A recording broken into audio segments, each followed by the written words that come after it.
जय भीम, जय शिवराय बंधूंनो.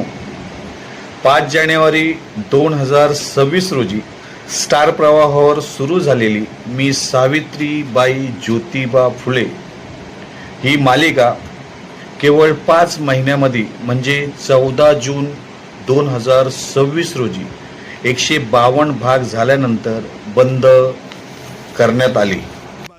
तर बंधूंनो, या मालिकेचे निर्माते आणि अभिनेते यांच्या मतानुसार की टी व्ही चॅनलच्या व्यावसायिक गणितानुसार या मालिकेचा TRP खूप कमी होता.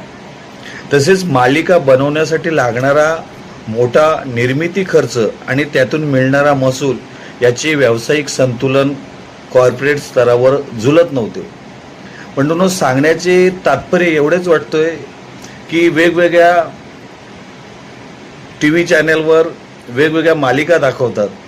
त्या महाराष्ट्रातल्या सगळ्या आपल्या भगिनी असतील त्या प्रेमाने बघतात.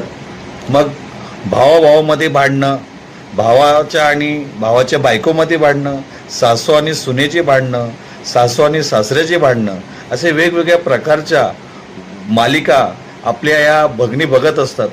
परंतु ज्या मातेनं, ज्या सावित्री मातेनं आपल्यासाठी आपल्या उभं आयुष्य शिक्षणामध्ये घालवला, मुलींच्या शिक्षणासाठी पहिल्या शाळा काढल्या आणि तिची वाहिनी कुठेतरी बंद होते आणि ते पण TRP कारण सांगून जर कुठेतरी TV चॅनल बंद करत असेल, किती खेदाची गोष्ट वाटते. माझ्या सगळ्या भगिनीने एक विनंती आहे की आजच्या या महाराष्ट्रामध्ये किंवा देशामध्ये सुरू असलेल्या भोंदूबाबांच्या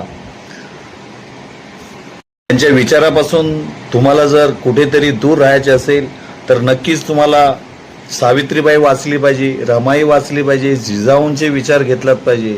म्हणून या सगळ्या भगिनीने एक विनंती आहे की अशी जर TV चॅनलवरच्या जर मालिका कुठेतरी बंद होत असतील तर खेदाची गोष्ट आहे.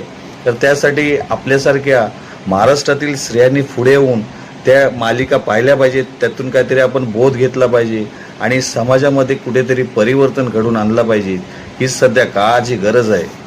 बंधूंनो, सगळ्यात सध्याचं शेड्यूल खूप बिझी आहे.